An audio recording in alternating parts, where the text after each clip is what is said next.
in the last 10 years that I have professionally covered this genocide, this apartheid, spoken out for Palestinian emancipation, I've never seen Western leadership move in this direction. It used to be considered unconscionable. It was a non-starter. So the fact that it's happening now means the dam is breaking.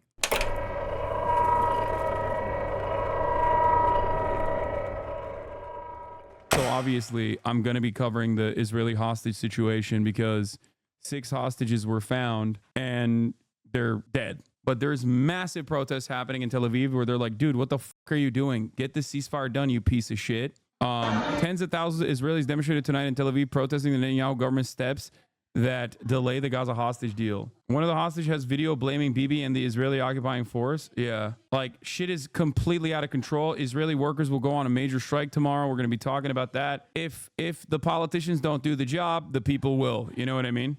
One of the hostages that was found was the son of that hostage family that talked to the DNC. Yeah, I know. Israelis, like Israeli society, by and large, is blaming Benjamin Netanyahu, it seems, or at least like the people that are protesting are blaming Benjamin Netanyahu for refusing to fucking come to terms. And Bibi is like spiraling out of control. He might do some fucking crazy shit as a last-ditch effort. Hirsch Goldberg, who was rescued, said the following when he was alive. Benjamin Netanyahu and his government should be ashamed of yourselves because the Air Force bombings killed about 70 detainees like me because all the deals that were offered to you that were rejected. Obviously, this is like, you know, this could be easily coerced as well. But it does correspond to like what a lot of the hostages have said, including Noah Argani, who literally, he was under duress and it was coerced for sure. But like, you have to remember something, okay? Hostages that are no longer fucking coerced and under duress have said similar things in terms of like, how the fuck have you not done a hostage deal? Or we were more afraid of the Israeli bombings than we were of like our captors. In terms of like, obviously looking at hostage testimony when they're literally in captivity, of course it's going to be duress. Of course there is going to be a level of coercion going on, but you need to understand, like, if this cut entirely against like what hostages that have been freed are saying, that would be a different circumstance.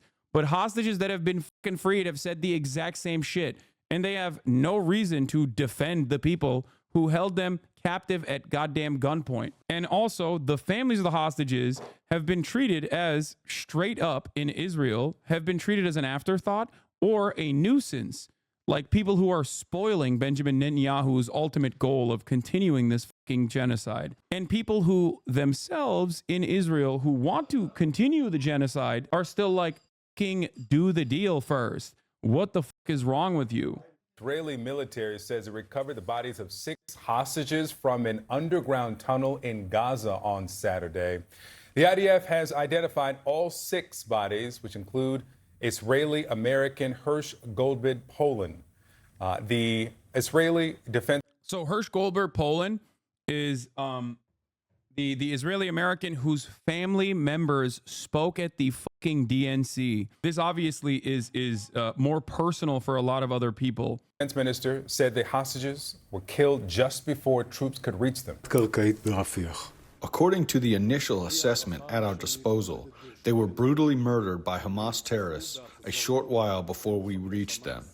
They were abducted alive on the morning of October 7th by the Hamas terror organization. Hamas is blaming Israel for the deaths. A Hamas spokesman said the hostages were killed That's by crazy. Israel's bombing. Whoa. It's not crazy that Hamas is saying like the bombs obviously killed them. What the fuck are you guys talking about? But it's crazy that they're showing the Hamas statement in Western media. That is wild. Whoa, this is new. Chat, this is, in the past 11 months of ongoing genocide, this is one of the first times where I have heard Western mainstream fucking media openly state this is Hamas's position and it is at odds with Israel. That is crazy. I got fucking goosebumps, dude. That is crazy. I've never actually seen any kind of autonomy or sovereignty or any kind of like individual attitude from the side of terrorist barbarians, which is the way that they are depicted usually. That is a wild change of pace. By the Hamas terror organization. We got to keep pushing. It's the only way we will see any change. And you are part of this too, man. I know. Is blaming Israel for the deaths. A Hamas spokesman said the hostages were killed by Israel's bombing of Gaza without giving specifics. Now, a group representing the families of Israeli hostages is calling for Prime Minister Netanyahu to address the nation and, quote, take responsibility for abandoning the hostages. Netanyahu released a taped statement this morning blaming Hamas for the murders of the hostages and accused them of not wanting a ceasefire deal. CNN's Nick Robertson joining us now live from Jerusalem with more. Nick, you're also learning some information about these hostages, that some of them were actually slated for release before their bodies were found. Yeah, Hirsch Goberg, Poland, and Aidan Yerushalmi, and as an Israeli, I've had zero hope, but this general strike is the genuine end of this genocide. The strike is total and inevitable. What's interesting about the general strike is that there's a couple different things. Israel, and I'm sure the Israelis in the chat know this already, but Israel's economy is in the shitter, right? It is in screaming bloody murder. That's number one. Number two, Israeli interior security is at an all-time low as a direct consequence of the offensive campaign that they're not only conducting in Gaza, but the offensive campaign that they're conducting in the West Bank. They don't even have enough, in my opinion, and I don't know how they will be able to deal with this. They don't have adequate coverage if there is a massive, massive general strike that occurs in Israel. So, like, they won't even be able to fucking bust out the APCs and shit that they've used in the Supreme Court protest that happened. In the Supreme Court protest that happened a couple years prior, it's gotten to a point where it does genuinely feel like a change might occur. Like, it does genuinely feel like a change might happen. Money is dried up. Israeli startups are folding one after another. You know, there is the Israeli economy was downgraded again a month ago. And not only that, but also you got one port that is completely bankrupt. You have the embargo from Turkey that has like actually shut off some consumer goods to Israel. Like, these are genuine changes that are happening in Israeli society. Otherwise has been used to these comforts that you get from being the vassal state, the unsinkable aircraft carrier of the United States of America. There is a cost to this. There's a cost that you incur when you engage on this sort of endeavor. And the smaller you are as a nation, the more reliant you are to outside help as a nation, the shorter time frame you have to continue waging war like this. That's why I've said something legitimately shifted in both the societal attitudes in Israel after October 7, but I think it basically kickstarted the inevitable downfall of Zionism and more importantly, of course, the apartheid that Israel will now try to redirect back to try and defend itself. It was already a pariah state before the genocide. The difference is that Americans are starting to see that way too. No, that's a huge difference though. Like, the Western world as a whole recognizing Israel for what it is entirely different, because when Western populations start recognizing Israel as a pariah state, because the globe had already seen what Israel was doing, because they had experienced what Israel is doing in different ways throughout their own historical development.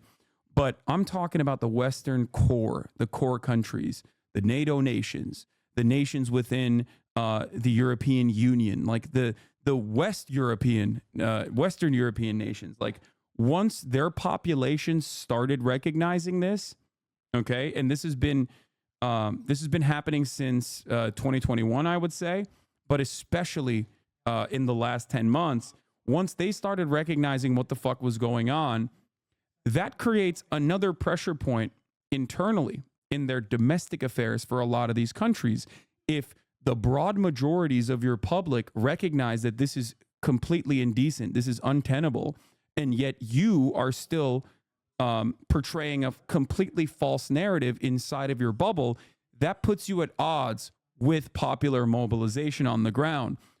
And that is a genuine issue, because this isn't Saudi Arabia, this isn't fucking Jordan, right? You can't apply that level of restriction upon your population. And you notice that even in the Abraham Accords nations, what their response has been post October 7 is still very managed. Why is it very managed, despite the fact that they still want weapons contracts from America and they still want to do trade with Israel? Because even they recognize, despite the fact that they obviously have a shit ton more restrictive attitudes at their disposal, that their public is absolutely at odds with the way that they want to continue their foreign policy. In recent days, as Israel has been holding intensive negotiations with a mediator in a supreme effort to reach a deal, Hamas is continuing to steadfastly refuse all proposals. Even worse, at the exact same time, it murdered 6 of our hostages. Whoever murders hostages does not want a deal. For our part, we will not relent. The government of Israel is committed, and I am personally committed, to continue striving towards a deal that will return all of our hostages and ensure our security and our existence. He's not wrong. He's not wrong. People who murder hostages don't want to do a deal. People who murder the hostage negotiator don't want a deal. It's just that both of those things are happening, and Israel is doing them. You can't continue this charade, okay? Especially when people literally fucking are like, dude, there's a hostage deal. You're supposed to get it done. You're supposed to get it done. You're supposed to get this fucking hostage deal done. Does Hamas want a deal? Of course Hamas wants a deal. Come on, dude. How many months have we covered this? Of course they want a deal. And the deal has been basically on the fucking table for 10 months.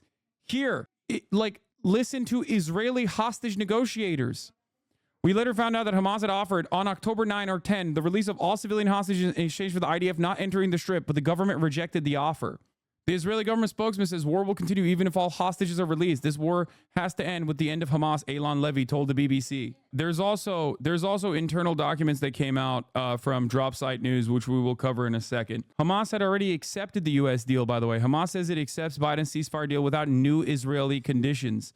That was a couple days ago. America presented it months ago. The United Nations voted for the deal. Everyone wants that deal. The problem is Israel does not want the deal. The only people that don't recognize what is going on are people who unfortunately live in the United States of America and are fucking deluded by our media and Anthony Blinken and the administration regularly fucking lying. That's why for months I've been saying over and over again, there's a deal on the table. Israel is the only one that's spoiling this deal, all the way up until like Israel literally fucking killed the principal negotiator, which even then people looked at and thought, oh, well, he's a Hamas guy, so who gives a shit? You are not above propaganda, okay? You are still incredibly susceptible to propaganda.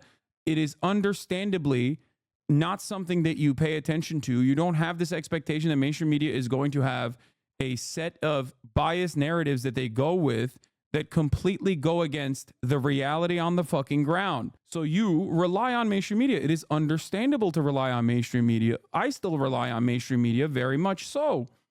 But you have to understand that when it comes to American foreign policy, especially in the way that American foreign policy analyzes Israel or currently sees Israel as an incredibly valuable ally that no matter how hard they go, they will still defend. I don't blame you for reading a CNN article or two and then having a very different reality, like having a false understanding of what's going on, because there is a shit ton of misinformation out there that is presented as like genuine truths, even though it doesn't fucking make any sense whatsoever. You don't have this expectation that the State Department officials are going to come out and be like, no, it's Hamas ruining the fucking deal. I promise you. And then have that be the exact opposite of reality. Why the fuck would you ever expect that? These are people in positions of power, and there's an expectation that they're going to be truthful. They're just simply not. Look at this reality from the Times of Israel. Hostage families say hostages would still be alive if it weren't for the saboteurs, the excuses, and the spin. On CNN, Blinken says Israel has agreed to the U.S. proposal to close remaining gaps on ceasefire deal and calls on Hamas to do the same. Like, Israeli news is outflanking American news on this issue in perpetuity, okay? These are not outlets that are fucking anti-Zionist. The Times of Israel is not an anti-Zionist institution. Even Haaretz which does have anti-Zionist writers every now and then, but, has a variety of different perspectives. Ynet, Channel 12, Khan. There are, with the exception of like the BB Dick writer channels, many of these outlets are writing truthfully about the situation, about the frustrations that Israeli society has. American media does not have to do that because they are far removed from the reality on the ground. So they can work to manufacture consent at the behest of the American State Department. What is the most powerful anti-Zionist source in Israel? 972 Magazine and Local Call are two phenomenal investigative reporter outlets that have uncovered so many of the stories that you hear months later from like Western news sources like The Guardian. She saw her mother be killed in front of her eyes by Hamas before she was abducted. And her cousin wrote this letter, and I just read some of it because it's so poignant and captivates the sense and the mood and the loss here. He says, "Sorry, Carmel. Sorry we didn't stop it when it was possible. Sorry we let them kill you. I wish you saw and heard, and I wish you even saw with your own eyes, and that I'm sorry you saw with your own eyes the murder of your mother. I wish you discovered that your father and your brother and your sister-in-law and your niece survived. I wish you saw how your friends fought to bring you alive. I wish you hadn't heard the Prime Minister say that the Philadelphia corridor, the sticking point in the negotiations, is more important than your life and the lives of the other hostages. I can only imagine." Bro, they're literally writing scathing letters about like the minutia of Benjamin Netanyahu's like holdout positions in Israeli society. It's actually shocking that they named the Philadelphia corridor as a point of contention in this letter, because that is directly what Benjamin Netanyahu is using as a reason as to why he does not want to fucking do this hostage negotiation and ceasefire proposal, which is crazy that it's on CNN now. I am actually shocked. Of course, it should have never gotten to this, but I'm actually legitimately confused as to what my eyes are seeing, what my ears are hearing from CNN. This is not a thing that I ever would have thought would happen on CNN. And not only that, what is the Philadelphia corridor? The Philadelphia corridor is the southernmost point of the Gaza border crossing that is Rafah. That is like the corridor between Rafah in the Gaza Strip, the southernmost corridor, and Egypt. And Benjamin Netanyahu overtook it when he violated Joseph Robinette Brandon's red line by invading Rafah. And he even invaded parts of Egyptian land as well, Egyptian territory as well, okay? And took over the entire southern border of the Gaza Strip and Egypt.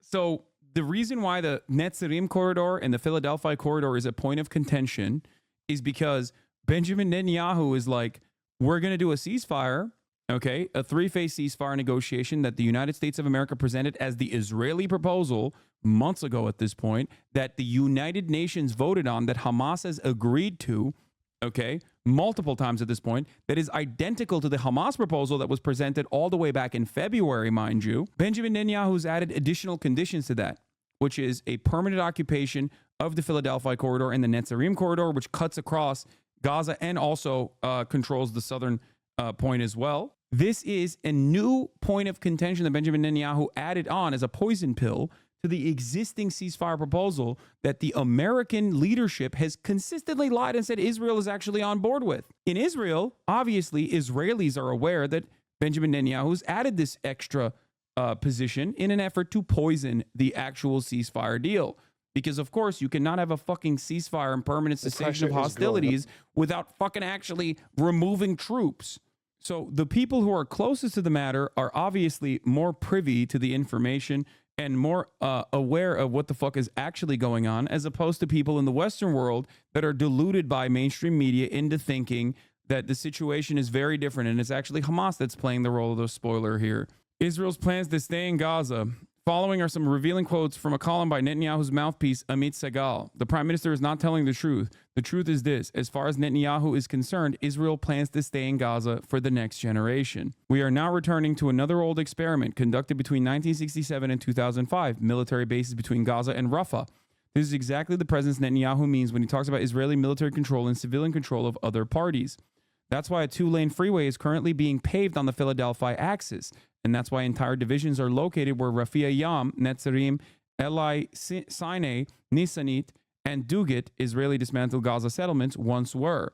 This does not mean that there will be no deal. It can be carried out as a pause, a temporary withdrawal, but the negotiations only emphasize how much Israel opposes a total withdrawal from the Strip. There remains the question of ruling over 2 million Palestinians. Another possibility is that there will be less than 2 million. A crossing to Rafah will open and allow emigration from Gaza by sea or by air. Several sources indicate a great desire to leave.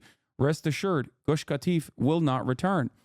It is more likely that a more sympathetic American administration would perhaps tacitly agree to the establishment of Nahal outposts on the northern perimeter near Ashkelon. Ministers are pressuring Netanyahu to order a total evacuation of Gaza City from its last 100 to 200,000 inhabitants. The security justification is the removal of the threat to the Netzarim corridor. The real justification is the shock and despair that this will sow. We'll talk about the strike in the national strike that has been called in Israel in a second. Let's continue. How much rage that must have filled you with. These are such poignant words, and of course these are words that we're going to hear from so many family members who are absolutely devastated with the loss, and the sense that not just the first 3, but all of these 6 could have been released through negotiations, through a ceasefire deal. So heart-wrenching to hear, Nick Robertson. Thank you very much. Let's be clear. These protesters don't give a solitary fuck about the genocide. They're upset the genocide wasn't conducted to their liking. There's a lot of people there that definitely don't care and want it to continue, or at least turn a blind eye to the death and destruction of the Palestinians, okay? Having said that, however, you know, don't look a gift horse in the mouth like that, okay? The obvious byproduct of the way Israel has conducted itself throughout this entire fucking process. In the mouse low, shut up! ESL, I'm ESL, suck my dick, okay? Streets. Nick, what are you seeing? Yeah, Alex, you're joining us in the middle of the crowd here. Just behind us here is the highway. People are gathered to watch what the police are doing. The police just moved in here with the water cannon. They didn't use the water cannon on people. There was a big fire in the highway right behind me. There's the police water cannon going through. Big fire, trees down on the highway. The police moved in to put that fire out. There's also police on horseback here. They're not engaging violently with the crowd, but they are moving through here in a really determined way to put out the fire. And I'm just going to ask Pete to join me here, ask these gentlemen to clear out the way so we can maybe get a better shot, guys, of what's going on. Pete, if you look here, I'm just going to swing over the barrier, get in the road. Pete's going to come over the barrier with me now. So we're in the highway now. That is the fascist imperial boomerang. All of the tactics that Israel uses, that many of those people actually fucking love and support upon the Palestinian population, will inevitably be used on them when they inevitably have to fucking criticize. And by the way, they are using skunk water, I'm pretty sure. Busha! Busha! Yeah. This is, for the record, a technique that has been used on Palestinian homes in the West Bank. It's a chemical that they have used, and they used it in the fucking Supreme Court protests as well. A technique used upon the Palestinians historically will inevitably be used upon Israeli society as well. LRADs, also known as long-range acoustic devices, originally were used for crowd dispersal in Iraq. 20 years later, every single police precinct has one, and they use it on American citizens. The techniques that the colonial occupation uses on the outgroup, they will inevitably use on you as well. Skunk water is a chemical that the Israeli government uses, the occupying force uses on Palestinian homes in their effort to basically, you know, make it unlivable. Busha! Busha! Busha! Police are throwing stun grenades in the Tel Aviv crowd. Labor Party legislator Naama Lazimi has been wounded. Now you can get a better picture, Alex, of what is happening here. This is the police water truck that is clearing off the fire in the highway. But I'm also going to just turn around a little here so to paint the whole scene. So you got police on horseback, motorbike, police on horseback here, keeping this big crowd that's on the hillside, keeping them back. And I'll just ask Pete to swing around with me this way as well. And you can see up the street there, the crowd will just move out of the way of this other cameraman. The crowd is still on the street. The police are trying to clear them away. So what you're looking at here really is a crowd control with fires here that have been burning out. We're just moving away to get a little bit away from the sound. Just gonna step out in the road a little bit here, Alex, so that you can see what's going on. You have the police up here. This is as you can see, you're joining us in a very active, very mobile bit of this demonstration. The demonstration was in the center of the city. It was around the main defense building. It is all about convincing the Prime Minister to do a deal on the hostages. But here you have a line of police vehicles, policemen on this side of the road over here, and here you have the crowds. So it's moving. A few minutes ago, the focus was down the road there where we were 100 meters away, 100 yards away. Now the crowd is here. Listen, call me a utilitarian, but if Israelis are going to fucking riot, I'd rather have them riot on behalf of a ceasefire negotiation than a pro-rape riot where they are trying to actively free a couple Israeli prison guards that were detained when they the Palestinian to fucking death in the concentration camp of Sde Tayman. You know what I mean? I'll take this ride over the other ones every day. It's not a violent situation at all. There's not violence down here, but there's a real sense that people, as we were speaking about before, want to use this moment to find a way to communicate with the Prime Minister that they really want to see change. And the way that they're trying to communicate that at the moment is by shutting the highway. We've seen them try to shut the highway. And when I say highway, this is the main highway that swings north-south in Tel Aviv.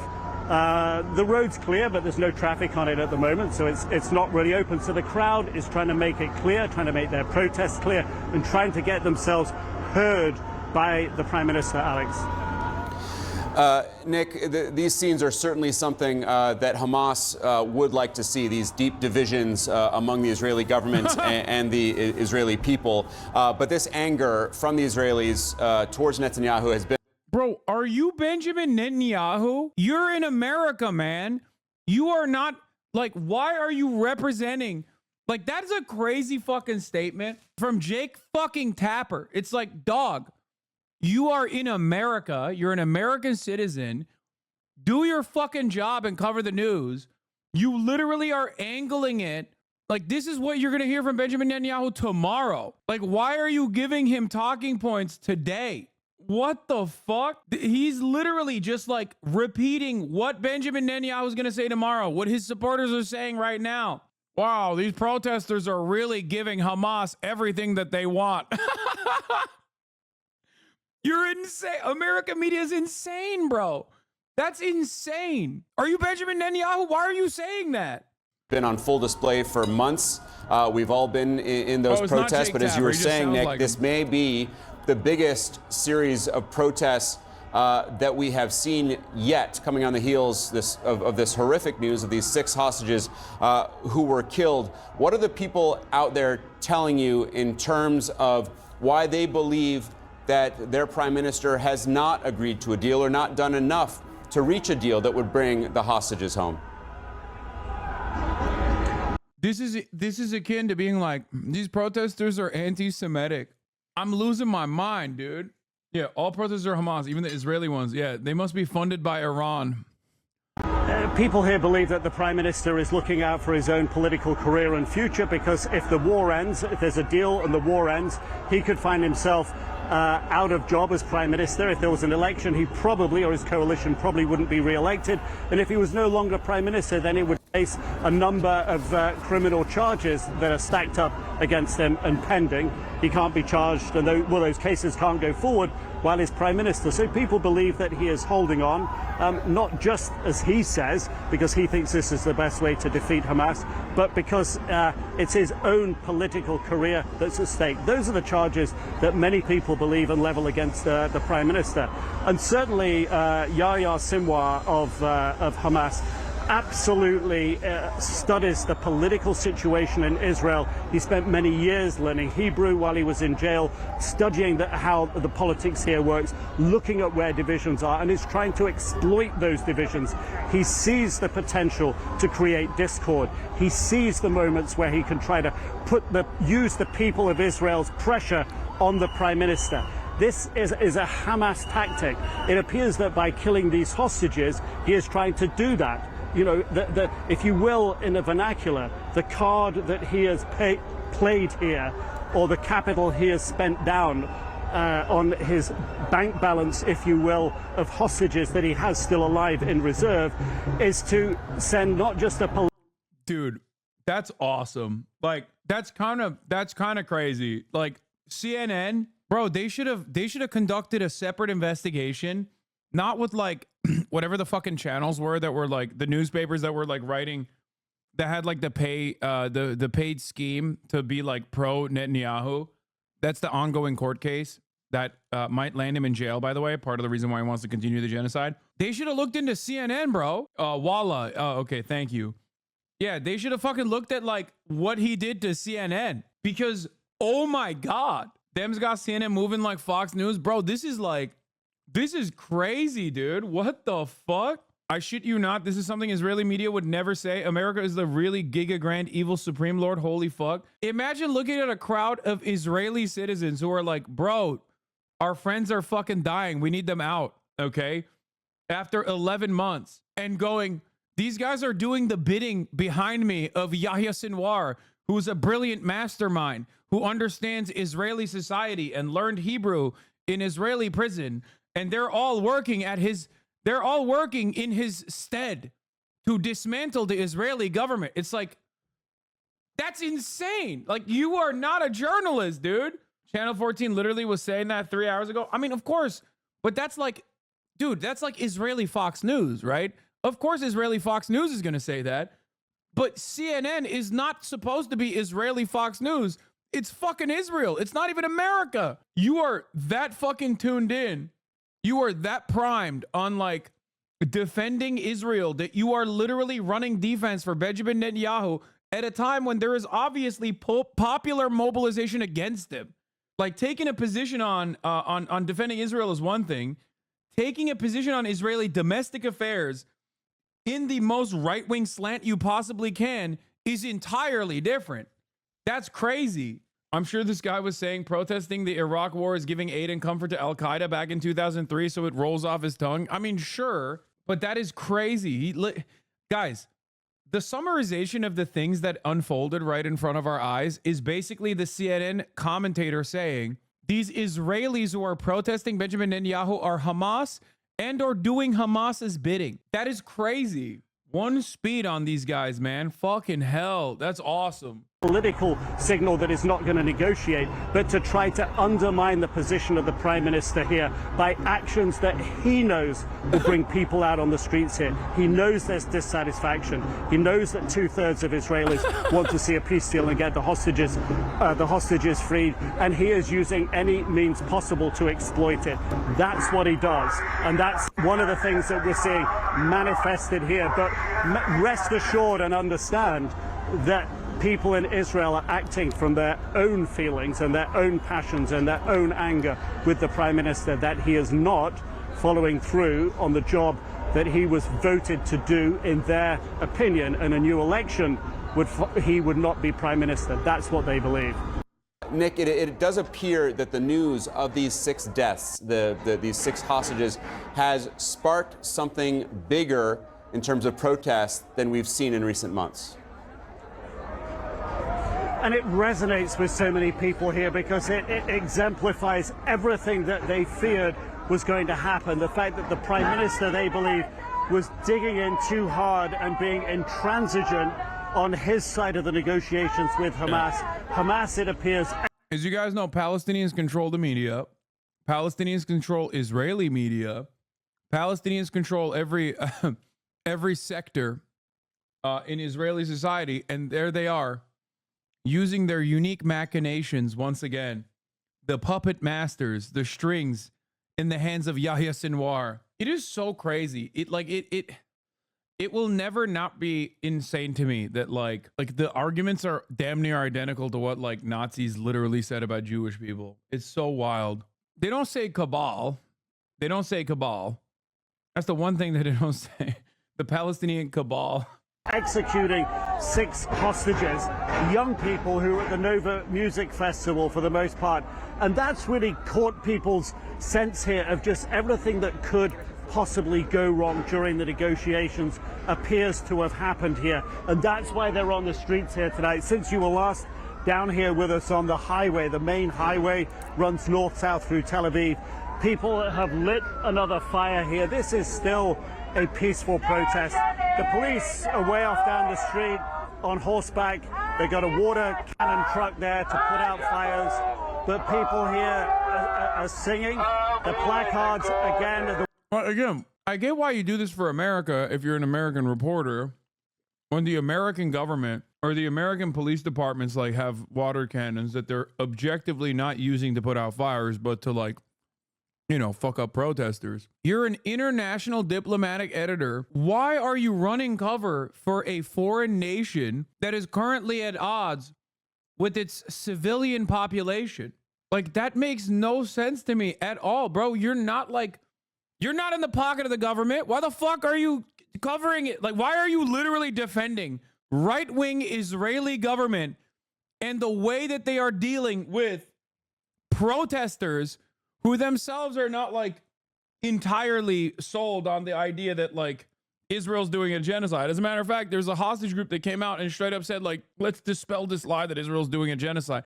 Wait. Isn't this equivalent of outside agitators argument used on student protesters on U.S. campus? But that makes sense because you're in America and you're covering American students and you're saying like, oh yeah, they're getting motivated by outside agitators. What doesn't make sense to me is when you do it for Israel, when you're in Israel as an American media operation. Like, you don't have a dog in this fight, or you're not supposed to have a dog in this fight. You got right-wing Israelis, left-wing Israelis, liberal Israelis, like, protesting against the right-wing Israeli government. Why the fuck are you defending the government position in this situation? Does that make sense? The ones that we've seen all evening over the previous weekends demanding that the Prime Minister make a deal and do a deal now to get the hostages home. There is immense anger and frustration that these 6 hostages died. The sense is that it was needless, that the Prime Minister could have cut a deal if he was more flexible in his negotiations. And this is what the crowd want to gather here today on the streets, outside the Defense Ministry buildings earlier on, now down here on the highway, so they're heard. And why do they feel that they need to do this? Because the Prime Minister, they feel, ignores them. About 2/3 of the country support a deal to get the hostages, the remaining 60 or so who are still believed to be alive, and the others, about 30 or so who are believed to be dead, to get them returned. It's a message they've been trying to communicate with the Prime Minister, but he resists. I like that the attitude in every like Western and Western adjacent theoretical democracy is always the same. Sometimes I genuinely feel like if there is popular mobilization for a certain position, the governments by definition are like, nah, we're not going to do that. It feels like 2/3 of the population want a ceasefire done in Israel. And the government's like, nah, you're good. Nah, you're good. Don't worry about it. I'm not going to do it. Like, it feels like it's the same principle in America as well, where we got like 2/3 of the population that's like, dude, do the ceasefire. Dude, fucking do something, like deny weapons transfers, like anything to just make sure that the Israeli government does this ceasefire deal that is directly what 2/3 of the Israeli population want. And both of our governments are literally looking at that and going, no, actually, I'm not going to do that. How about no? Oh, you want Oh, you want something that is reasonable? No, I don't feel like it. Like, what the fuck is going on, dude? At this point, it's got to be like a habit thing. Like, they're just like, yeah, best I can do is suck my dick. That's what both of the governments are responding as. Straight away to breaking news regarding the Middle East, because the UK Foreign Secretary has just announced a partial suspension of export arms licenses to Israel. He made that announcement in the House of Commons in the last 20 minutes or so. A partial suspension. It covers 30 arms export licenses. We will play you the clip of David Lammy making that announcement in the Commons here in the next little while. But more pressure clearly on Israel and the Prime Minister. We've seen those comments in the last hour or so from Joe Biden saying Benjamin Netanyahu is not doing enough to actually secure that new hostage and ceasefire deal. And now the UK Foreign Secretary making this announcement. And of course, all the while today, we've had that general strike with thousands of people on the streets, adding yet more pressure on Israel's Prime Minister. Well, as I said, that announcement just made in the last little while from David Lammy. So let's hear him speaking there in the British House. No, it's for me. It is with regret, bitch, that's mine, that I inform the House today the assessment I have received leaves me unable to conclude anything other than that for certain UK arms exports to Israel, there does exist a clear risk that they might be used to commit or facilitate a serious violation of international humanitarian law. How long before the current post-40s colonial borders completely break down due to climate, mass migration, and instability? It's kind of already happening in the Sahel. California will be dry desert and Rust Belt will become the Great Lakes Confederacy. Isn't it better for Bibi to stay in power from an accelerationist, destabilizing Israeli society POV other than some stabilizing force like a marginally more fascistic, especially with regard to the West Bank Oxa compound general? That's insane, dude. No, like for the short term, I think the immediate goal for a lot of people is to facilitate a ceasefire. It has gotten to such a point where the contradictions are so glaring that even Israeli society, after 6 Jewish Israeli hostages were executed by Hamas in a fucking tunnel compound, are still mad at Benjamin Netanyahu instead. Why are they mad at Benjamin Netanyahu instead? Because 3 of those 6 hostages were named in the hostage negotiations proposal. They would have been free if Benjamin Netanyahu, at this point, 3 months in to the American plan, they'd be moving into fucking phase 2 by now. We would have already gotten all of those hostages out at this point, and more hostages would be coming out. Except he literally fucking refused to do that. And that is precisely the reason why Israeli society is like, dog, what the fuck are you doing? Even people who personally are like, dude, keep pummeling Gaza. I don't give a fuck. But you have to save these fucking Israelis. That's the situation right now. About Bibi, the USA is for sure turning on him. Biden did this morning in a candid moment, and Harris to be determined this week, in my opinion. Yeah, I've lost all faith. I have more faith in, like, unironically, I have more faith in, like, Israeli protesters that literally want to fucking pummel Gaza in the dust than I do with the American administration. Do you understand? Because at least those people have some skin in the game. They don't give a fuck about what Israel is doing in Gaza. Many of them don't. Some of them do, but many of them don't. But regardless, they still want these material demands because they have a personal vested interest in at least the ceasefire happening. I don't give a fuck what the American government says. The American government can suck my dick, okay? Joe Biden can suck me from the back. Kamala Harris can suck my dick. I have not heard a single fucking peep from either of these pieces of shit, these genocidal fucking monsters on Israel that is even beneficial for them from an electoral perspective. So I'm fucking done with them until I see like actual material changes, okay? I don't give a fuck what they say behind closed doors. I don't have any fucking faith in them whatsoever, goddamn ever, okay? I don't have any faith with them. No faith whatsoever.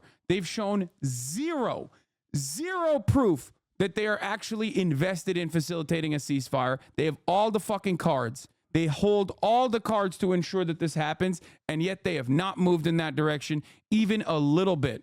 Until I see some real fucking actions, I'm not going to ever ever act like, oh, they said this behind closed doors. Oh, they said that behind closed doors. You know what they said publicly? Kamala Harris outflanked even the fucking Keir Starmer Labor government in the sentiments expressed post the retrieval of the 6 hostages that were shot and killed, okay? She outflanked the Israeli society. She outflanked even the fucking labor government. She literally did not even mention the ceasefire. You know who did mention the ceasefire? The fucking parents of the goddamn hostage that was killed, okay? By name. Not only did the parents, the hostage families, literally name Benjamin Netanyahu as the most significant person responsible for the death of their children, okay? They straight up named the policy poison pill that Benjamin Netanyahu has added onto this ceasefire proposal in an effort to continue this song and fucking dance. They are the ones who are recognizing it because they had so much more to lose than the American government, okay? So fuck Kamala Harris, fuck Joe Biden, okay? It is wild to me that you got the parents, American Israeli parents of one of the fucking hostages writing a letter, not only singling out Benjamin Netanyahu, but also singling out the exact ways in which Benjamin Netanyahu is refusing to deal by mentioning the Philadelphia corridor as a point of contention that Benjamin Netanyahu has used in an effort to continue the hostage negotiations without any sort of productive outcome. Okay?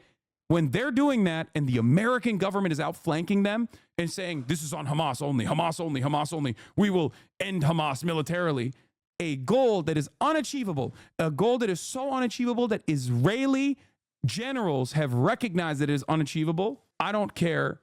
They do not have a dog in this fight. They do not give a shit. And they don't even care if they fucking lose the election as a consequence of this. They have not moved an inch from unquestionable support for Israel. Saying you're against something you're fucking facilitating is criminal, but they're not even saying they're against it. That's the other part. They're never saying that they're against it. You have to listen. Meanwhile, Benjamin Netanyahu is digging his fucking heels in. Bibi had a press conference today that was insane. He dug in, essentially killing any illusion on a deal. He also told his generals to shut the fuck up because he's the boss. Incredible stuff. Incredible stuff going on. Here's Benjamin Netanyahu's press conference. Here's the map that he showed. Of course, the West Bank does not exist on Netanyahu's map, and Gaza is forever Israeli enclave. This speech will go down in history as Netanyahu's open admission to the world that Israel will remain between the river and the sea indefinitely as long as he rules. That's what's going on. And Americans in positions of power, American leadership is going, la, la, la, la, la, la, la, la, la, I can't hear you, okay? They're fucking telegraphing this shit. The Israeli government is telegraphing this shit. They are saying it. They're screaming it from the fucking rooftops, okay? Netanyahu isn't doing enough to get a Gaza hostage and ceasefire deal. My report on Axios. This is what Biden said about Netanyahu, okay, this morning. Before leaving the White House to Pittsburgh, Biden was asked by reporters to comment on Netanyahu's remarks about the Philadelphia corridor. We are still negotiating the final hostage and ceasefire deal proposal. We're not negotiating with him. I'm negotiating with my colleagues and with Egypt and Qatar, Biden said. The president's comments suggested the final bridging proposal will be presented to the parties without further U.S. consultation with Israel. It's fucking bullshit. They should have done this months ago. It is insane to me. One of the captives' messages to Netanyahu is, my life worth less than the life of Gilad Shalit to you? Exchange deal, freedom of life. Time is running out. Hamas made a full statement on the execution of the hostages. We're going to read that right now. Full statement from Abu Ubaidah, the spokesman for Hamas's Al-Qassam brigades, on the killing of the 6 hostages in Gaza, announced Sunday by Israel. He appears to confirm they were killed by their guards as a result of a change in policy implemented after a previous Israeli rescue operation in Nuseirat in June. Here is the statement. Netanyahu and the occupation army alone bear full responsibility for the deaths of the captives as they deliberately obstructed any prisoner exchange deals for narrow interests, in addition to intentionally killing dozens of them through direct airstrikes. We say to everyone clearly that after the Nuseirat incident, new instructions were issued to the fighters assigned to guard the captives regarding how to deal with them in the event of the occupation army approaching their detention location. Netanyahu's insistence on freeing the captives through military pressure instead of making a deal will mean their return to their families in coffins. Their families must choose, either dead or alive. This is why I told you that you will never have a situation where Hamas just like voluntarily fucking kills a hostage for no reason whatsoever. I told you this since October 8th. It makes no sense for them, regardless of the way that like they're presented as like barbarian rapist monsters. They obviously have a fucking like a line of logic here in the violence that they dish out. The ultimate goal of taking the hostages is leverage. This is not the ultimate goal of taking hostages. The ultimate goal of taking the hostages is leverage. If Benjamin Netanyahu, when there is literally a fucking ceasefire proposal on the table for 3 goddamn months that the American government actually put together, that the United Nations voted for, okay, and Benjamin Netanyahu is still like, I'm not going to do it, I'm not going to do it, and then they try to militarily extract some of these hostages, yes, they are going to increase the pressure by doing this. It is brutal, it is barbaric, certainly, but there is a logical reason for it, okay? Analysis is not justification. I'm not saying that at all, but this is the ultimate goal here. But Hamas uses women and children as shields, or am I wrong? No, you're wrong. That's just a lie that Israel tells all the time as they shoot through everything. They do not make distinctions. They shoot through the Israeli hostages. They don't give a fuck. You're engaging in diplomatic negotiations and Israel sends in military commandos to try and free the hostages behind the back of that diplomacy. What the fuck do people expect to happen? Yeah, I mean, this is straight up, I mean, pretty basic stuff. You see it even in movies. You know what I mean? Don't defend this. Still murder them, though. Don't defend this fucked up logic. I don't think you understand this. I don't think you understand what I'm saying. They did. They murdered them because the alternative is for them to be free through the ceasefire negotiation. This is a reality that many Israelis, hundreds of thousands of them that took to the fucking streets, also recognize. So I don't know why you are in the United States of America refusing to reckon with that reality. If there was no alternative, if there was no ceasefire negotiation on the fucking table and they were doing that, then yes, you're right. It's fucking slaughter. It's butchering. It is still brutal. It is what they're doing is still brutal, by the way. Obviously, murder is brutal. Kidnapping is brutal. And the hostage freeing operations cost the lives of hundreds of Palestinians. Yeah, exactly. The reason why they spelled out why they changed their policies because of the Nusayrat operation in June that killed hundreds of Palestinians, by the way. In an effort to extract a couple Israelis militarily, they killed hundreds of Palestinians with airstrikes. So they were like, all right, if you do that, we're responding in kind. You have to understand. If I hold a hostage and say, don't take another step or I will kill the hostage, just give me back my hostage, and the other person takes a step forward and ignore the easy solution, can you blame them for sticking to their word? It's called leverage for a reason. Exactly. They have to prove that there are stakes and cause. We are a year into the genocide and still having to explain that killing civilians is a bad thing. Yeah, I mean, people don't care about it at this point. War hawks like you. So murdering 6 is okay with you as long as they have a reason. While you're defending murder, you psycho. Typical though, but Hasan said they have a reason, it's okay. Warhawks like you justify murder as long as it's your team. Disgusting. Lol, as long as they have a reason, it's okay. Lamau, evil cope. I never said it was okay. I'm simply telling you who is at fault here. Okay? And I even gave you an alternative to understand if there was no ceasefire deal on the table. Okay? And if they just simply kidnapped these people and we're just killing them voluntarily for funsies, then yes, they would be brutal, barbaric psychopaths who are operating with only one interest. Don't say fuck off. Try to understand. We're two human beings having a conversation here. Yeah, we're war hawks because we want a ceasefire. Anyway, one day you will understand. You will, if you see the day, I suspect, 20, 30 years from now, you'll be lying about your position that you held on to at this point in time. You'll be like, oh yeah, I was always in support of the liberation of the Palestinian people. I thought it was unconscionable what Israel was doing. Today, we know what you're saying. Tomorrow, you'll change your attitude. It's usually how it works in history. Israelis in Israel know who to blame for this. So why are you personally blaming something else? Do you feel like this is productive? Does it make you feel better? Because this is just basically reiterating, why don't you blame Hamas? Why don't you condemn Hamas? Or why don't you tell Hamas to release the hostages? This is unproductive. I have a hard time believing that's a real person. No, that's definitely a real person. Yes, both sides are wrong. Is there taking hostages? Why are we justifying taking hostages? Fuck this logic, lol. There is no justification for taking hostages.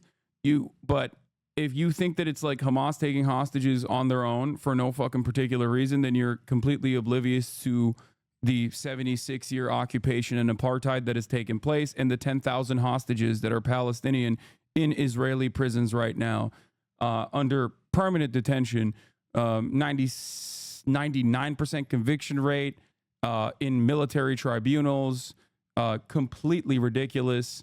There are 10,000 Palestinians that are currently being held hostage. this was one of the demands made by the Palestinian resistance group in a last-ditch desperate effort to ensure that they could release some of these people at the very least. It is now clear that any attempt to try to physically rescue the hostages will literally lead to their deaths. Negotiations are the only way. Yeah. No, that's precisely why they did this. That's precisely why they changed their policy in general. And it's kind of weird. It's kind of weird for people to be like, oh, dude, you're fucking anti-Semite, when the position that I have reiterated here is unironically no different than the family members, the American Israeli mother and father that released a statement on who is at fault here, where they quite literally pointed to Benjamin fucking Netanyahu, and not only pointed to Benjamin Netanyahu, but the exact policy positions that he has used in an effort to refuse to concede on this ceasefire deal. They literally, so you're calling them anti-Semitic at that point. But of course, for many people, it doesn't matter. For many people, they're just in here to shit stir. They're in here to fucking flung shit. This is the exact same principle behind like in October 7 or October 8, claiming that like this was directly in the hands of the Israeli government, saying that was considered the most unimaginable anti-Semitic sentiment ever, even though the Haaretz editorial board had that exact same opinion, and many other Israelis had that exact same opinion, but it didn't matter at the time. If you said that, you're anti-Semitic. It's just, again, people that refuse to listen. People have a certain narrative that they want to continue advocating for. That's it. Netanyahu has been citing Biden's ironclad support of him as the reason he does not have to work harder to get a hostage deal. Incredibly rich of Biden to complain about the consequences of his own actions. Yeah. Netanyahu told Gallant in the cabinet meeting, I want to release all of our hostages, no less than you. I fought for the release of the hostages, no less than you. And I was injured in one of those operations. I believe that the path I am leading, I am leading of standing firm is the right path. Since we passed the last cabinet meeting, a super justified decision regarding the Philadelphia corridor, now we cancel it? After the terrible murder of our hostages, such a step will send a dangerous message to Hamas and will lead to more concessions that will endanger Israel's security, like making a complete withdrawal from the Gaza Strip, to allow the smuggling of hostages in Sinai, and from there to Iran. I said yes to the Americans on May 27th and August 16th. There is flexibility in the negotiations, but not on the principle of the Philadelphia corridor, which is Hamas's lifeline. After the U.S. agreed, why do you object? Do you understand what's going on now? Netanyahu unironically said that the strikers are doing Hamas's bidding, echoing what you said yesterday. I told you that he was going to say that. I'm just glad that we saw it in action on CNN, saying that before, outflanking Benjamin Netanyahu, pretty much. Yoav Gallant on the UK arms restrictions. Deeply disheartened to learn of the sanctions placed by the UK government on export licenses to Israel's defense establishment. This comes at a time when we fight a war on 7 different fronts, a war that was launched by a savage terrorist organization unprovoked, at a time when we mourn 6 hostages who were executed in cold blood by Hamas inside tunnels in Gaza, at a time when we fight to bring 101 hostages home. I stand by our troops and security agencies, working with immense courage, professionalism, and moral values. We remain committed to defending the state of Israel and her people. Again, the more this kind of pressure increases, the more Israel refuses to recognize that they are a pariah state that everyone else notices is behaving in this unhinged manner. Do you understand? This is going to push Israel firmly and firmly, further and further into a firm commitment to nationalism, fascism. They're already there, okay? 7 fronts, unprovoked. Hilarious. Before leaving the White House to Pittsburgh, Biden was asked by Nadia Bilbazi to comment on Netanyahu's remarks about the Philadelphia corridor. We're still negotiating the final hostage and ceasefire deal proposal. We are not negotiating with him. Like I said, I already read this earlier. He said he's not negotiating with Netanyahu. He's negotiating with Egypt and Qatar. It doesn't fucking matter, though, because until he says, hey, UK just sanctioned weapons, okay? No more export licenses to Israel's defense establishment. We are going to follow suit. What the fuck is Israel to do? When America says no more weapons to Israel, this is why I told you. When America says no more weapons to Israel, Israel has to go, oh my God, I'm so sorry. What do you want from me? Okay? This is what I keep reiterating over and over again. Here's the cousin of a dead hostage on CNN, by the way. Let's hear what he had to say before people accuse me further and further of being like anti-Semitic or some shit. Going to use it for his media circus that he's going to go with his media circus and say that he apologized to us. So we didn't want to be a part of this horrible charade. He is going to use the murder of my cousin in order to keep the war going, and this is exactly it. I'm furious. You know, it's exactly what he does. It's his responsibility that they were killed. He could have saved them, and if he just chose what most of the Israelis wanted, what most of the world wants, which is to bring the hostages home and get a ceasefire. Hosbarists are on top of it today.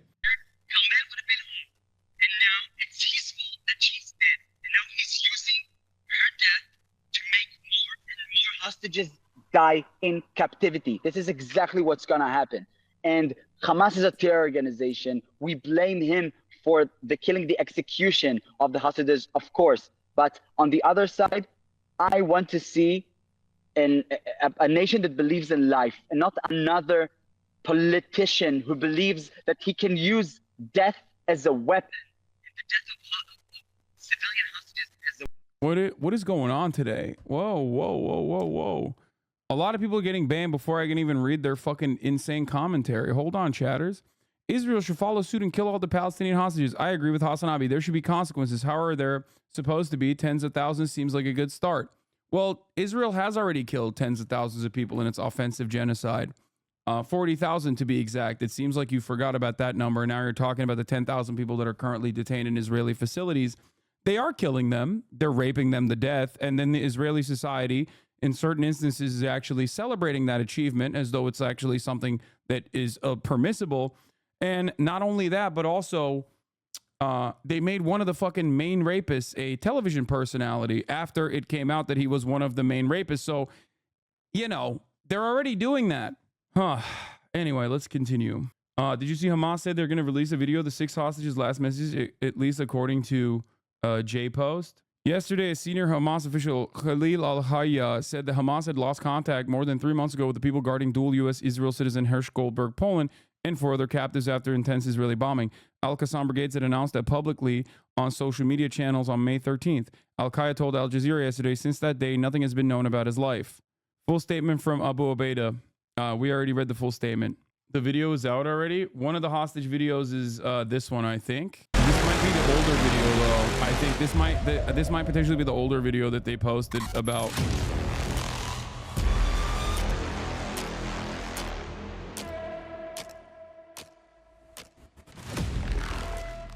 שלום, שמי עדן ירושלמי, אני בת 24 מתל אביב. נחטפתי ב7 באוקטובר מהמסיבה ברעים. אני פונה אליך, בנימין נתניהו, לכל ממשלת ישראל, תעשו מה שאתם יכולים כדי להוציא אותנו מפה עכשיו. אני סובלת, כולנו סובלים פה. יש פה הפצצות בלתי פוסקות, אנחנו מפחדים על החיים שלנו, מפחדים למות פה. אני פונה אליך, בנימין נתניהו, זה ששחרר. You freed 1,000 Palestinian prisoners in exchange for Gilad Shalit. מעל 1,000 מחבלים בעסקת שליט.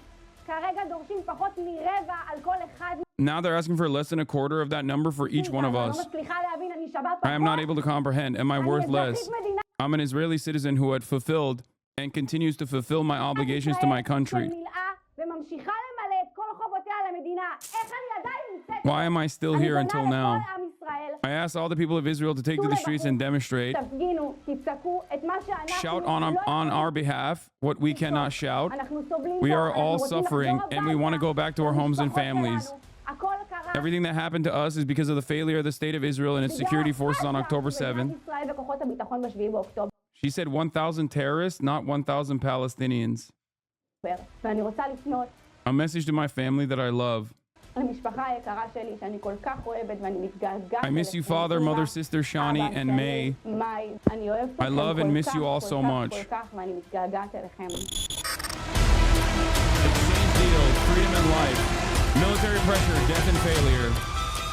Yeah, basically they're saying exactly what the Abu Ubaidah statement was. Do you think she said this of her free will, or do you think she was pressured to make this statement? I mean, there's always going to be coercion, dude. She's a fucking hostage. Of course it's coerced. What matters is whether there is truth and validity to what she's saying.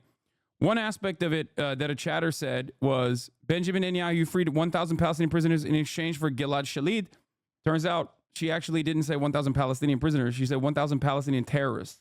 Hamas today released a Daniel Pearl-style video of the 6 Israeli hostages pre-execution and promised a worse video to come. Oh, shit. They probably fucking filmed the execution, too. Oh, Jesus. There's a big inconsistency in the Abu Ubaida. This is something that I'm wondering about. How does it track that Hamas hasn't been in contact with the fighters holding Hirsch and others since May? Yet Abu Ubaida said new instructions were given to those guarding the hostages after the Nusayrat massacre, which was in June. Yeah. I don't understand the inconsistency either. I don't know why a senior Hamas official said that Hamas lost contact more than 3 months ago with the people guarding the dual U.S.-Israeli citizen Hirsch Goldberg, Poland, and yet Abu Ubaida earlier in that same Twitter thread that Jeremy Scahill is writing on. There's something that does not make sense. They may have reestablished contact. Both could be true, potentially. One other aspect of this is, of course, also the leadership of Hamas has exchanged hands after the Israeli assassination of the Politburo chief, who was seen as the more moderate force inside of Hamas, who was not a military man at all.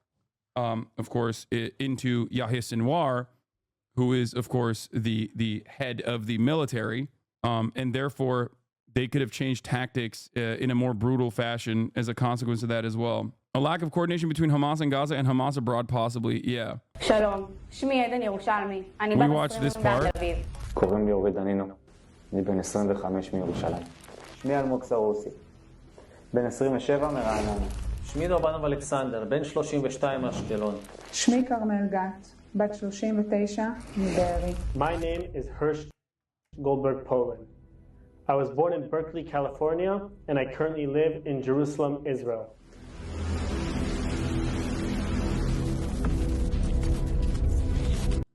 Oh, Jesus. Of course, the U.S. wants UN Special Rapporteur on Palestine, Francesca Albanese, removed because she's been truthful about Israel's, under international law, Israel does not have a right to attack Gaza. Okay? As a belligerent occupier, Israel does not have a right to do any of the things that it's done since October 7. Francesca Albanese has been pretty clear on that, okay, as the UN Special Rapporteur on Palestinian occupied territories. Of course, the United States would be petitioning to remove her now from this position. They've been trying to get her removed for a while, but you know, it's the same principle behind obviously the Gambian prosecutor at the ICC. America literally fucking sanctioned her under the Trump administration. It's just like, I hate doing good guy, bad guy narratives and good guy, bad guy dynamics here. Okay. But the reality is it's fairly obvious where America's coming from. Like, they are the bad guys here. Okay. Like, there is no other way to look at the situation. It's like, it's fucking ridiculous. The U.S. wants UN Special Rapporteur on Palestine, Francesca Albanese, removed. Bipartisan group of congresspeople demanded her ouster early this year.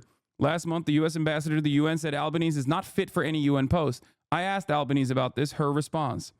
I also understand that I'm one of the most problematic voices these days because I'm in the UN and I expose the falsehood that is spread by Israel, the criminal aspects of this war, and which is also something that the U.S. is complicit with. So, of course, it's upset them.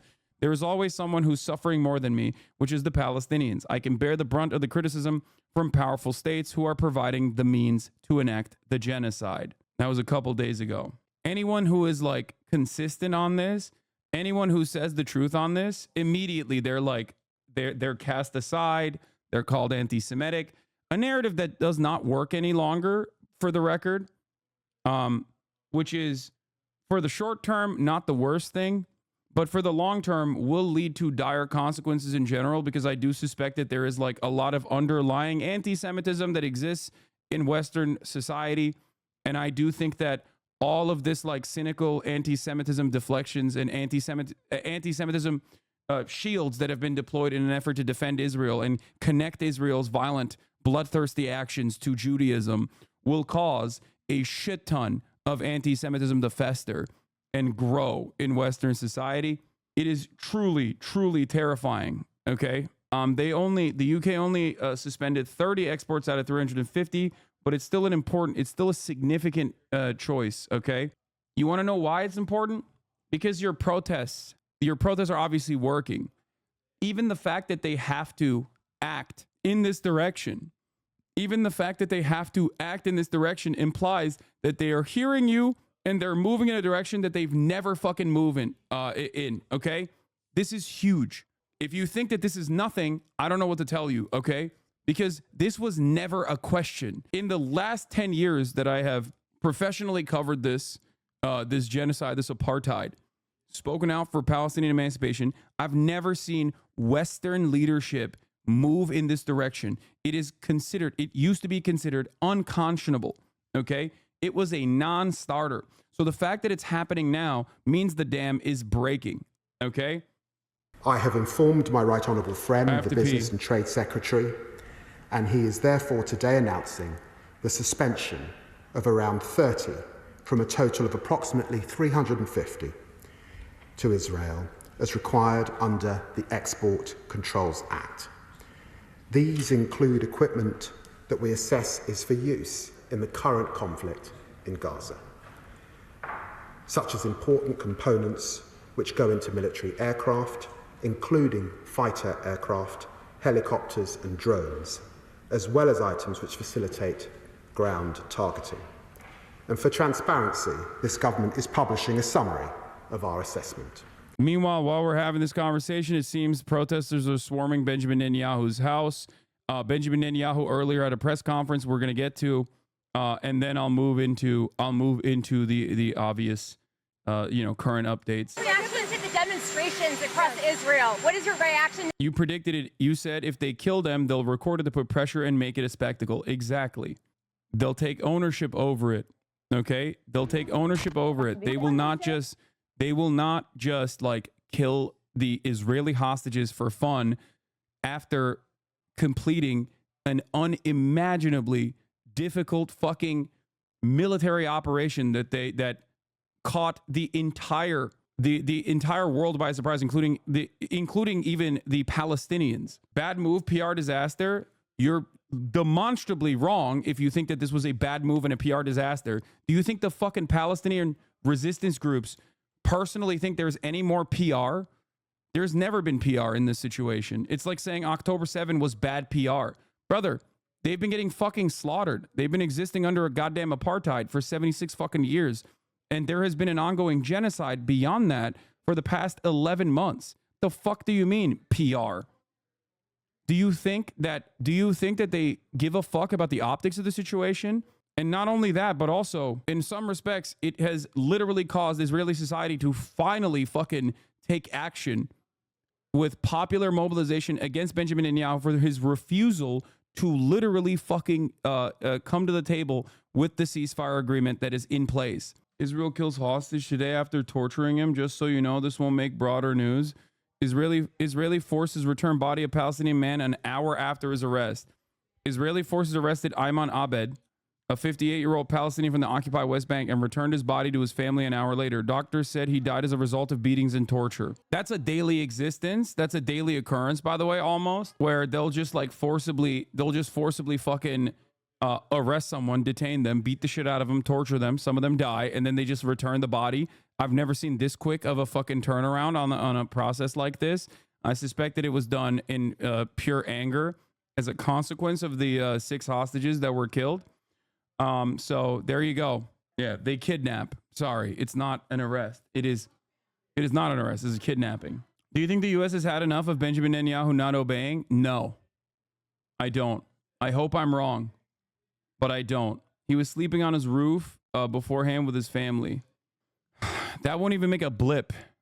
That won't make a dent. That won't make a blip. No one will ever fucking talk about this in the Western media. You want to know why? Because Palestinian lives are not real lives in the eyes of the media. Okay, in the eyes of the West, a Palestinian life that was taken, a Palestinian that was kidnapped and murdered after being tortured ruthlessly, brutally, and then returned over the course of an hour. Okay, really quick operation is not important. That is precisely the reason why we never talk, or rather, not we never talk. We talk about this all the time, but the American media rarely ever recognizes the 40,000 deaths as anything but collateral damage for Israel's war and operations in Gaza. Do you have a message for the hostages' families, sir? Yes, I've spoken to the American hostage. I spoke to his mom and dad, and we're not giving up. We're going to continue to push as hard as we can. Thank you.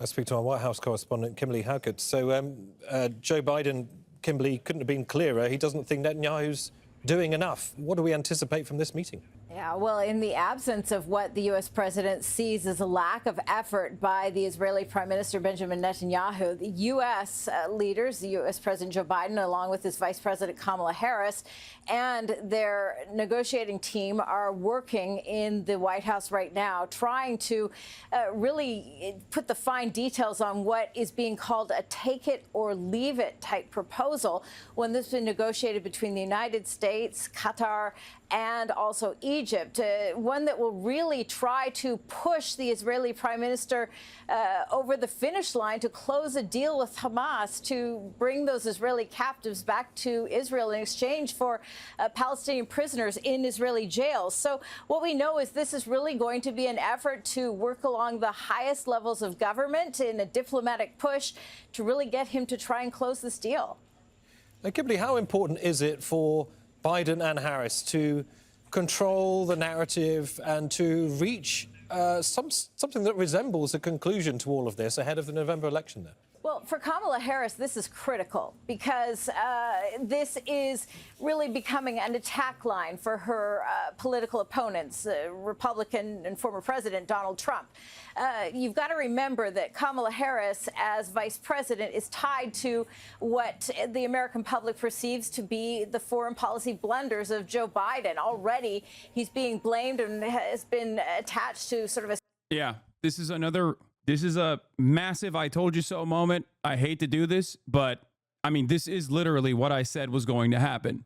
If Kamala Harris does not cut ties with Biden on this issue, she will be forced into being associated with Biden on this issue. And every misstep that Biden has taken thus far over the course of the past 11 fucking months that Americans are pissed off about will now be Kamala Harris's fuck ups as well. This is why I kept saying Kamala Harris's private appearances or private opinions or you know, trying to read through the fucking tea leaves on whether Kamala is actually going to separate herself from Biden. None of that fucking matters.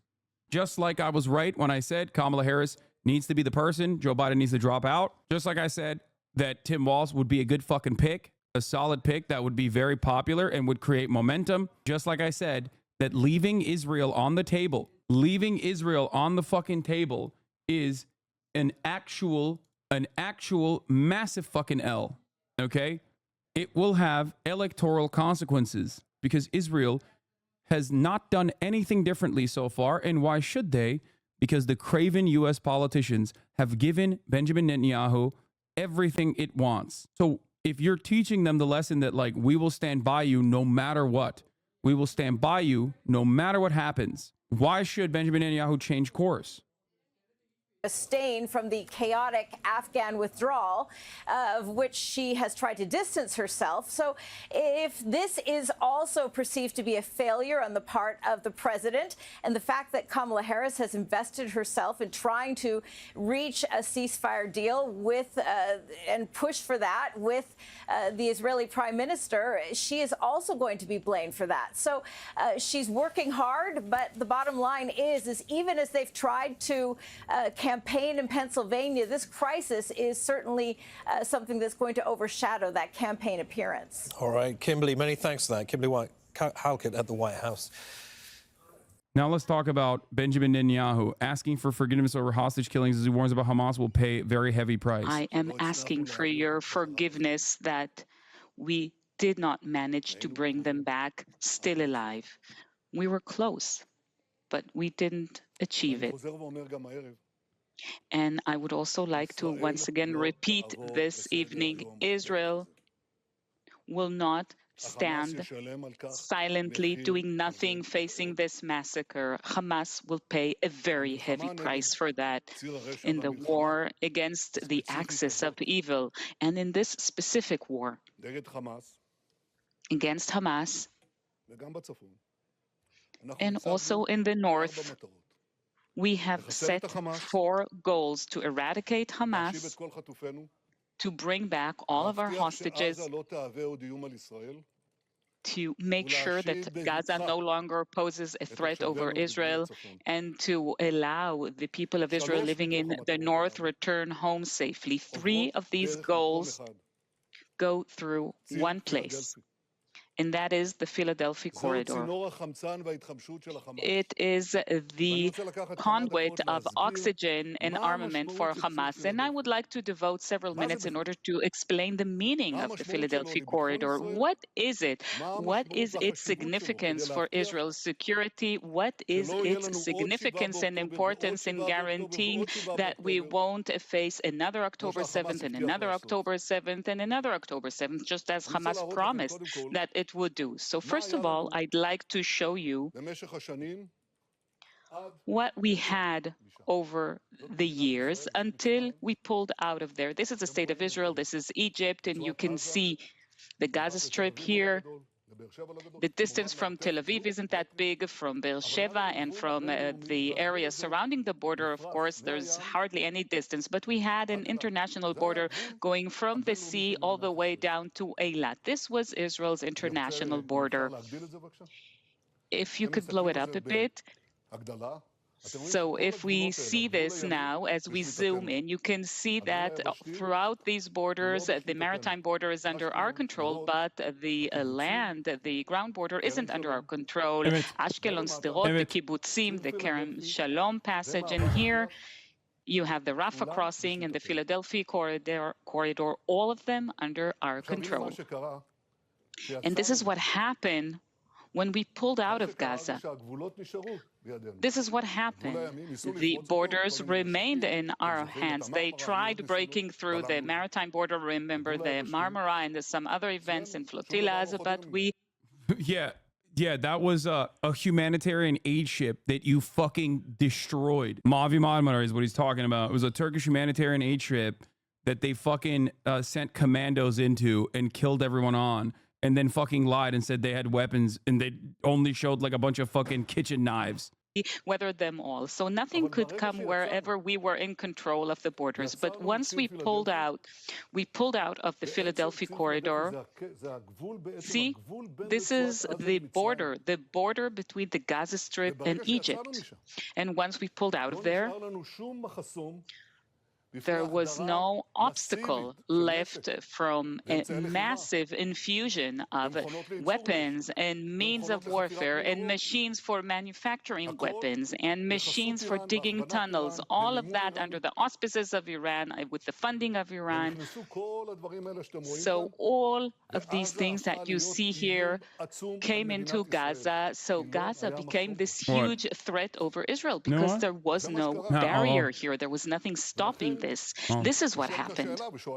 So now the question remains, and people ask me this question, well, if it was that bad, right? How come you didn't conquer it? Why didn't you conquer it?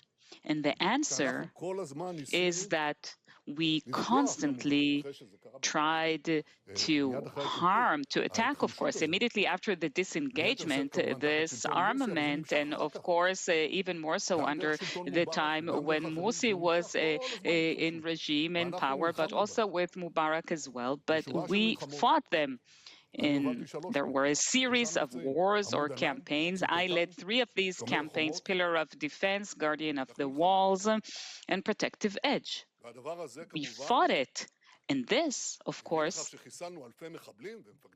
led to a situation in which we killed off thousands of terrorists and senior ranking commanders, the chief of general staff of Hamas, Jabri, but there wasn't national or international legitimacy to go inside of Gaza, to conquer it, to reconquer the Rafah crossing and the Philadelphia corridor. There wasn't any national consensus or international agreement to that. Now, the importance of the Philadelphia corridor, it's not something I'm just saying now. I already said that 20 years ago. Sharon declared the disengagement at the end of 2003, and then a few months later, on March 26, 2004, What's the real reason he wants to control the Philadelphia corridor? I mean, he has openly recognized this. I think It's not that crazy. He wants a permanent military occupation of Gaza in a similar capacity to the West Bank, to deny any sort of Palestinian statehood in Gaza, and to have permanent control, permanent military control over the civil affairs of Palestinians in the Gaza Strip as well. That's it. He wants to conquer it. He wants to permanently, fully reoccupy the Gaza Strip. That is the reason. Described what are my minimal demands, and I said my first condition is control over all the crossings into the Gaza Strip and from the land, from the air, and from the sea. The Philadelphia corridor, which separates between the Gaza Strip and Egypt, will not be evacuated. If Israel cedes control over it, that's what I said back then Gaza will turn into a terrorist enclave. And when I resigned from the government, when I realized that they were going for the disengagement, that they were going to uproot Jewish settlements, communities, I handed in my resignation later, and I said to Prime Minister Sharon at the time, I said, as a minimum, I demanded that we keep the Philadelphia corridor in our hands. So it's not something new. It was obvious that if we don't have this corridor, they will arm themselves, they will. Yeah, this is all like, hey, sorry the 6 hostages were killed, but here's why they had to be. That's what it is. This entire thing is, this entire PowerPoint, this racist ass fucking PowerPoint is straight up to be like, this is why the 6 people were killed, okay? Sucks to suck. That's precisely what he's saying. It's very telling, and I don't think that it's working for Israeli society. I don't think they give a fuck about his personal ambitions. And that's why he says it simply won't happen. Netanyahu, in a message to the Biden administration on a proposal to withdraw Israeli troops from the Philadelphia corridor and the Gaza-Egypt border in a hostage ceasefire deal. What this means basically is I'm not dealing with the ceasefire. You have to cave. You have to concede to my demand.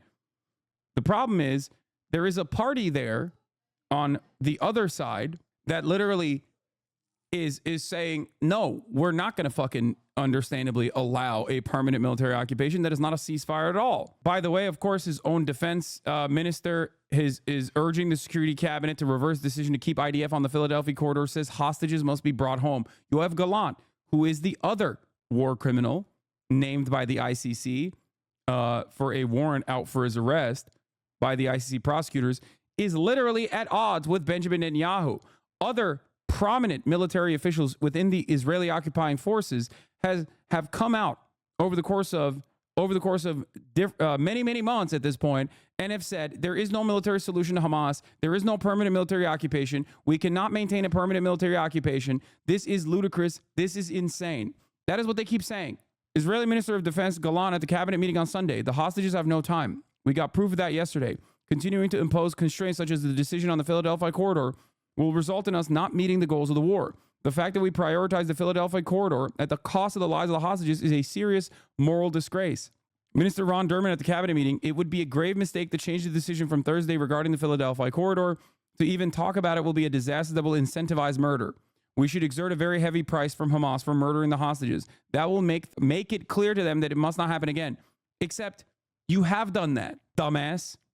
You have. Like, you've killed 40,000 plus Palestinians. You've destroyed every fucking inch of the Gaza Strip. You've done that already. It's not working. There is no heavier cost to incur in this circumstance. It's just one fucking note, one speed. Netanyahu told Gallant in the cabinet meeting, I want to release all of our hostages no less than you. I fought for the release of the hostages. We already covered this part. Kamala Israel rat fuck pack. What is this? I'm 90% sure they're trying to rat fuck. The outside group Future Coalition PAC has launched a bunch of digital ads on Facebook and Instagram, Snapchat discussing Harris's support for Israel. These digital ads are targeted at very specific communities in Michigan. Map of the targeted zip codes below. What is this? Vice President Harris has chosen a side, her right side. Harris has made herself clear. She stands with Israel and the Jewish people. She has, again and again. She understands the unbreakable bond between the U.S. and Israel. So when Netanyahu came to D.C., Harris hosted the Prime Minister at the White House. And when supporters of a free Palestine stood up for Gaza, Harris put them in their place. And supporters of Free Palestine, they hate her. Because Kamala Harris gets it. We can trust she'll always support Israel. Wait, are they saying they're running these ads in Muslim districts? I mean, what do you think? This isn't real, is it? Oh my God. It 100% is. Now, if only there was a way. I mean, this is literally that YouTube channel's description. Kamala Harris has helped put the American dream even further out of reach and can't be trusted to revive it. Future coalition PAC is working to elect someone with fresh ideas who will fight for us. If that was an anti-Kamala ad, it's brilliant. It is an anti-Kamala ad. Of course it's an anti-Kamala ad. Guys, AIPAC rarely does ads about Israel, okay? They paid very little mind and very little attention to Israel in any of their fucking forward correspondence in the Democratic Party primaries, because everybody understands ain't nobody give a fuck about Israel, dog. Okay? There are, however, some people who give a fuck about Palestine and Palestinians, and that's precisely the reason why this ad is being pumped in these districts, in these heavily Arab, heavily Muslim districts in Michigan. Okay? No matter how hard the American media goes in defense of Israel, most people either A, don't give a shit, B, don't understand it, or C, think it's fucking abhorrent. The easiest way to solve this, and ads like this specifically, would be to obviously openly communicate that that's not what you're doing. Yeah, it's a fucking Republican ad, dude. The outside group Future Coalition PAC has launched a bunch of digital ads on Facebook, Instagram, and Snapchat discussing Harris's support for Israel. These digital ads are targeted at very specific communities in Michigan. Map of the targeted zip codes below. It's very obvious what the fuck is going on. They're hitting Kamala by saying, look, she's incredibly pro-Israel. She's the most pro-Israel politician ever. Look at how pro-Israel she is. The unfortunate reality is she is fucking pro-Israel. That's it. Until she comes out 10 toes down and says something very different than what she has communicated thus far. She is fucking unimaginably pro-Israel. She is running towards Joseph Robinette Biden, who we all know is majorly pro-Israel. Okay. From the Israeli state broadcaster Khan, Prime Minister Netanyahu is trying to convince the public of the importance of the Philadelphia Axis when he was unable to convince neither Defense Minister Gallant nor the head of the Mossad Barna nor Chief of Staff Halevi on this matter. Bro, the fucking public broadcaster, the motherfucking public broadcaster is bouldering the Netanyahu cabinet. Netanyahu single-handedly at this point. And the American media and the American leadership is not doing that. It is mind-boggling how fucking bad their instincts are. I don't know what else to say. Timestamp, last question from the presser in English. And achieving the release would seriously ask... This is Bibi defining total victory when asked in English. Same seriousness. On August 19th, in English, a question that I was asked in Hebrew. I was asked whether I'm not doing enough to the release of hostages. Well, I want to set the record straight. On April 27th, Secretary of State Blinken said that Israel made an extraordinarily generous offer for a hostage deal. On May 31st, Israel agreed to a U.S.-backed proposal. Hamas refused. On August 16th, Israel agreed. Yeah, he lied. It's funny that he's saying this in English because guess what? Everybody who understands Hebrew that's in that fucking room knows exactly what he did in that process. Because in Hebrew, in Israel, he kept saying, there's no fucking hostage deal. I don't know what these American dumbasses are on about. But when he's speaking in English, he's like, oh, yeah, Anthony Blinken said, we made these generous proposals. I mean, it's so generous. I wonder, it's crazy to me that so many people in Israel speak English. Okay? So many people see what he's doing, but it doesn't fucking matter because that question and that answer is for us in the Western world, for us in America, for us in the UK, for dumbasses that want to maintain this facade. Agreed to what the United States defined as a final bridging proposal. Hamas refused again. On August 19th, Secretary Blinken said, Israel accepted the U.S. proposal. Now Hamas must do the same. On August 28th, that's 5 days ago, Deputy CIA Director said that Israel shows seriousness in the negotiations.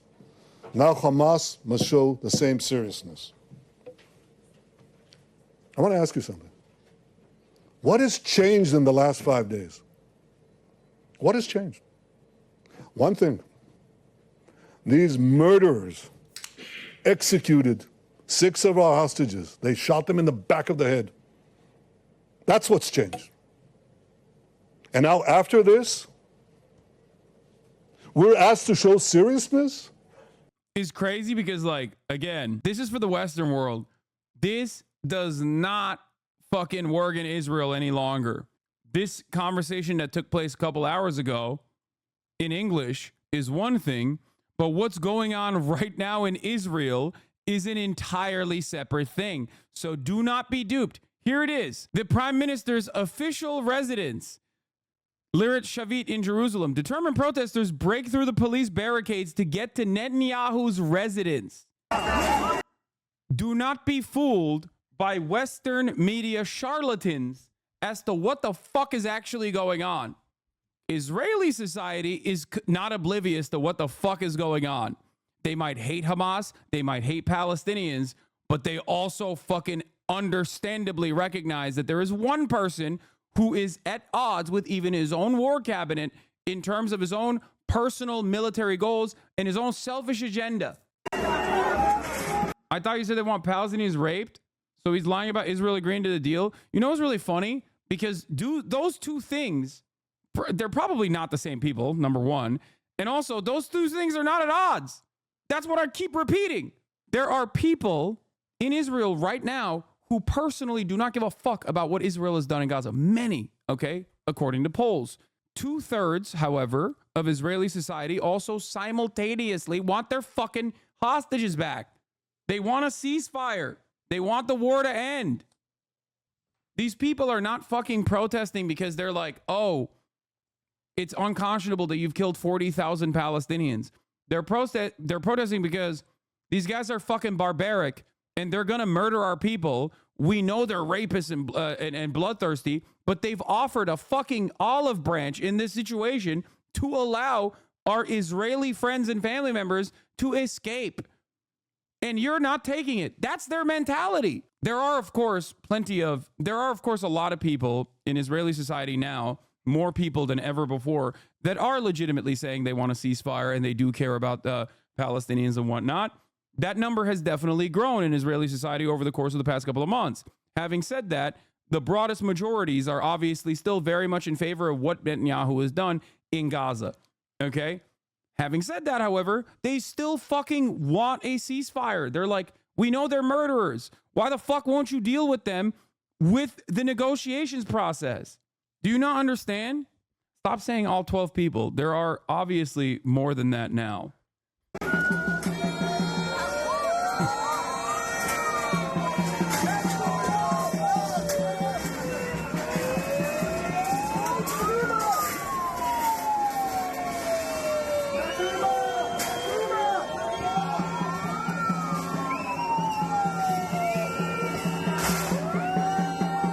So yeah, all the PowerPoint and the chirping about the Philadelphia corridor is not for these guys.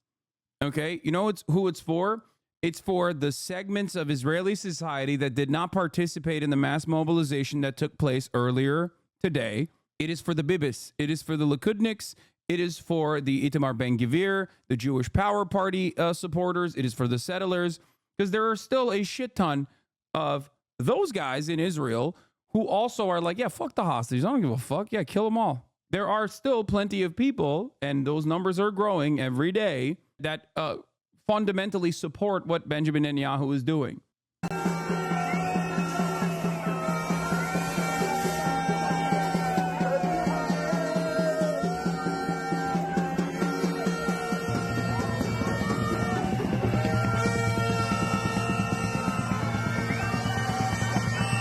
What? It's genuinely frustrating how willfully incompetent Dems are being. 100%. It is ridiculous. It is absolutely fucking ridiculous what the Democrats are doing right now. Kamala has lost 40% support from Muslim voters. Wait, what? Shocking poll. Democrats had a 40-point drop with Muslim voters. Jill Stein is not tied with Kamala Harris with the Muslim vote. This is the strongest position third parties have been in my entire life. Yeah, okay, dude. Jill Stein is really cooking, dude. Jill Mentum is real. Come on, guys.